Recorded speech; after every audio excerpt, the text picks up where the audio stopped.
ஸ்ரீமதே ராமானுஜாய நமக. சம்சார சாகரங்கிற பெரிய கடல்லேருந்து நம்ம கரை சேரணுமானா நம்மளால் தனியாக போக முடியாது. ஸோ நம்ம கரை சேர்க்க நமக்குன்னு ஒரு பெரிய ஆச்சாரியன் தேவை. அப்படி அவதரித்தவர் தான் ராமானுஜர். அந்த ராமானுஜர் தான் திருக்கோளூர் பெண்பிள்ளை சேவிச்சுட்டு ஒவ்வொரு வாக்கியமாக சொல்கிறா. அதில் இன்றைக்கி நம்ம பார்க்க போகிறது 47வது வாக்கியம். அக்கரைக்கு விட்டேனோ குகப்பெருமாளை போலே. குகப்பெருமாள் இத்தனைக்கும் அவன் வரும் காட்டுவாசி தான். அவனுக்கு குகப்பெருமாள்னே வந்தது. ஏன்னா அவன் பெருமாளோட தோழமை கொண்டான். அதனால் அவனுக்கு குகப்பெருமாள்னே சொல்கிறான். அவன் சிருங்கவேரிபுரத்தில் வசிக்கிற காட்டுவாசிகளுக்கு தலைவன். ராமர் வனவாசத்துக்கு அயோத்தி விட்டு வந்தார் இல்லையா? வரும்போது ராமர் வருகைக்காக காத்திருந்தான் குகன். தேன், தினை மாவு, பழங்கள் எல்லாம் எடுத்து வச்சுன்னு வரவேற்கிறதுக்கு ரெடியாக காத்துட்டுருக்கான். குஹா அப்படின்னா கேவ் ஆஃப் த ஹார்ட்டுன்னு பேரான். த ஹார்ட்டுக்கு இம்பார்ட்டன்ட், ஒரு குகைக்கு இம்பார்ட்டன்ட் என்னது நடுவுது இல்லையா? அது மாதிரி குகன்னா அவ்வளவு பெரிய தலைவன். அந்த ராமரை பார்த்தது அவனுக்கு ரொம்ப சந்தோஷம். எல்லோரும் என்ன பண்ணுவா, பெரியவா வந்தோடனே வெறும் போய் பார்க்க மாட்டான். அந்த பழம் எதாவது கொண்டு போய் சேவிப்பா இல்லையா? அதே மாதிரி இவனும் எல்லாம் ரெடியாக பண்ணி வச்சுருந்தான்.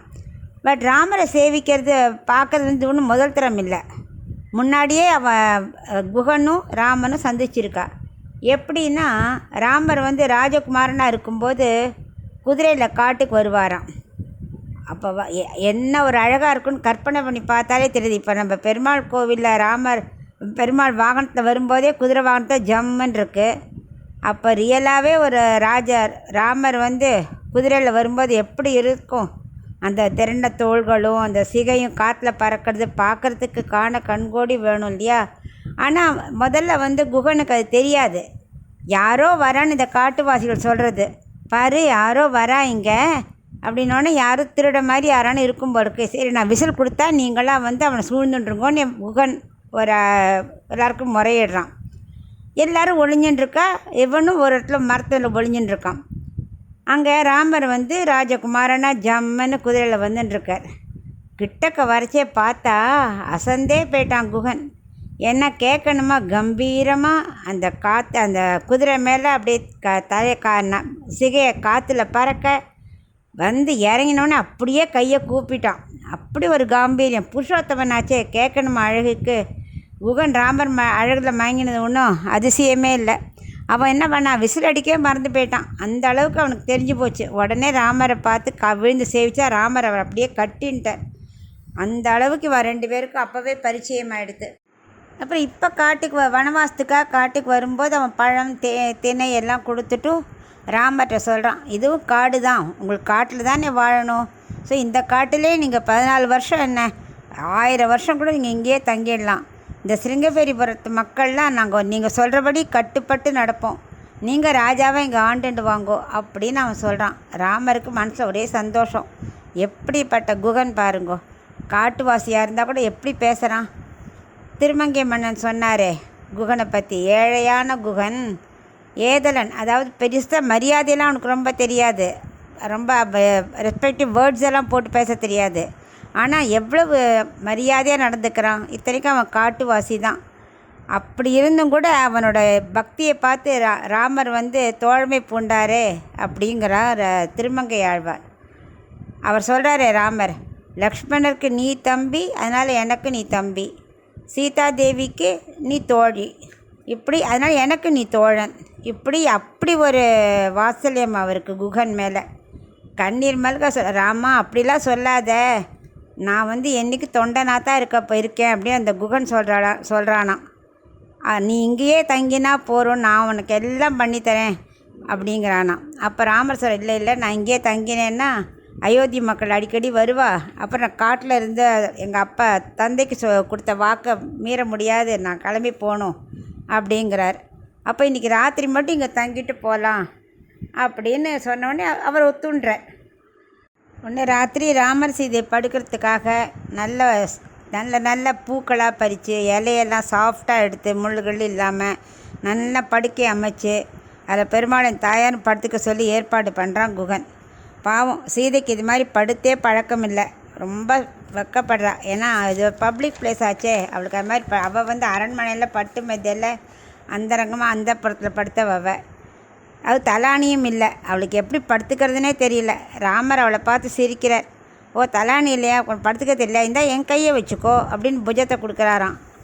அந்த அளவுக்கு அவர் பார்த்து ரசித்தவர் லக்ஷ்மணர். அவனே இவள் படுத்துனவுடனே தூங்கி போயிடுறா. லக்ஷ்மணர்கிட்ட சொல்கிறான் குகன், நீயும் படுத்துக்கோ, நான் பார்த்துக்கிறேன், கவலைப்படாத, எங்கள் ஆட்கள் ஃபுல்லாக சுத்தீவிர பாதுகாவலாக இருப்பா, நானும் இங்கே ராத்திரி உங்கள் 3 பேரும் நன்னா கண்முழிச்சு பார்த்துக்கிறேன் அப்படிங்கிறாராம். அதுக்கு இவர் சொல்கிறார், லக்ஷ்மணன் சொல்கிறார், அண்ணா ஹம்ச தூளிகா மஞ்சத்தில் தூங்கினவர், மெத்தென்ற பஞ்ச சயனத்தில்னு சொல்லலையா, அதை மாதிரி படுத்தவர் பாரு, இப்படி தூங்குறாரேன்னு அவனுக்கு கண்ணில் ஜலமாக வருது. அப்போவும் சொல்கிறேன், அண்ணாவாவது பரவாயில்ல, நாங்கள் யாக சம்ரஷணத்துக்கு விஸ்வாமித்திரோடு போகும்போது படுத்திருக்கோம் இது மாதிரிலாம். ஆனால் பாவம் சீதாம்மா நல்ல சுகமாக ஜனகர் எப்படி வளர்த்துற அந்த பொண்ணை, அதுக்கேற்ற மாதிரி தசரதன் இங்கே மூத்த மாட்டு பொண்ணான சீதம்மாவை எவ்வளோ சுகமாக வச்சுருந்தார். இப்போ தலானி கூட இல்லாமல் இப்படி படுத்து தூங்குறாளேன்னு அவர் வருத்தப்பட்டு கண் கலங்குறாராம். அப்புறம் சொல்கிறார், திரும்பி 14 வருஷம் முடிஞ்சு அயோத்திக்கு போய் குத்து விளக்கெரிய கோட்டுக்கால் கட்டியின் மேல் மெத்தென்ற பஞ்ச சயனத்தை சொல்கிறார். அப்படி அங்கே படுத்து தூங்குற வரைக்கும் நான் தூங்கவே மாட்டேன், இவன் அங்கே படுத்துக்கிற வரைக்கும் எனக்கு இனிமேல் தூக்கமே கிடையாது அப்படின்னாராம். அப்புறம் அடுத்தனா ராமர் சீதா லக்ஷ்மணெலாம் கிளம்பும்போது ராமருக்கு பாத பூஜை பண்ணி நல்ல ஓடத்தை ரெடி பண்ணி தானே ராமருக்கு அவெல்லாம் ஏற்றி தானே அக்கறைக்கு கொண்டு விடுறான். அப்போ எப்படி ஐலசா பாட்டு பாடி அவ்வளோ ஹாப்பியாக அவளை பெருமாளை கொண்டு அந்த கரையில் விடுறான். நம்ம சம்சார சாகத்துலேருந்து கரை சேர்ப்பாரோ அந்த பகவானுக்கு இவன் ஓட்டுறான். என்ன ஒரு பாக்கியம்! தான் அக்கறைக்கு விட்டேனோ குகனை போலே. அதுக்கு அப்புறம் பரதன் திருப்பி ஒரு தடவை வந்தானே ராமரை பார்க்குறதுக்கு. அப்போ அயோத்தி மக்கள் எல்லோரும் வந்தவுடனே அவளையும் ஒரு தடவை இந்த கரையிலேருந்து அக்கறைக்கு கொண்டு விட்டதும் குகன் தான். ஸோ பகவத் கைங்கரியம் பாகவத கைங்கரியம் ரெண்டுமே அவனுக்கு அமைஞ்சது. அவ்வளவுக்கு கொடுத்து வச்சுருக்கான் குகன். இதைத்தான் அந்த பெண் பிள்ளை சொல்கிறா, எனக்கு அந்த பக்தி இல்லை, அந்த ஞானம் இல்லையே அப்படின்னு யார்கிட்ட சொல்கிறா? லக்ஷ்மணராக கூடவே அங்கெல்லாம் இருந்தார் அந்த லக்ஷ்மணராகிய இந்த ராமானுஜர்கிட்ட சொல்கிறா. அது மாதிரி பரதன் எல்லாரோடையும் வரும்போது ராத்திரி இங்கே இருந்தான் இல்லையா, அப்போ குகன்கிட்ட கேட்குறான், எப்படி அண்ணா அவளை பற்றிலாம் எல்லாம் நடந்தது எல்லாம் கேட்கும்போது அத்தனையும் சொல்கிறாரான் குகன். லக்ஷ்மணர் எப்படி ஒரு நிமிஷம் கூட தூங்காமல் எப்படி பார்த்துட்டார், என்ன ஒரு பக்தி அவருக்கு அப்படின்னு அப்படியே அசந்து போயிட்டேன் நான் குகன் லக்ஷ்மணரை பற்றி சொல்கிறார். அந்த லக்ஷ்மணரான இந்த ராமானுஜர் இப்போ அதை ரசித்து கேட்டுருக்கார் மனசுக்குள்ளே. அந்த பிரபாவத்தை சொல்லி முடியாது அப்படிங்கிறாராம் குகன். அதை கேட்டு பரதன் ரொம்ப அசந்து போயிட்டான், கொடுத்து வச்சவன் லக்ஷ்மணன் அப்படின்னு. அதனால் நம்ம என்ன பண்ணணும், எப்போ யாருக்கு எந்த உதவினாலும் சரி குகனை மனசில் நினச்சிக்கணும், அது மாதிரி சந்தோஷமாக உதவி செய்யணும். அது தனி பாக்கியம். ஏன்னா பகவத் கைங்கரியம் ரெண்டும் அவனுக்கு கிடைச்சது. ஸோ நாமும் எப்போவும் எந்த டைம்னாலும் நம்மளால் முடிஞ்ச அளவு கைங்கரியம் செஞ்சுட்டே இருக்கணுங்கிறத இதில் மெயினாக நம்ம தெரிஞ்சுக்கிறோம். இதை தான் அந்த பெண் பிள்ளை சொல்கிறா, அக்கறைக்கு விட்டேனோ குகப்பெருமாளை போலேன்னு.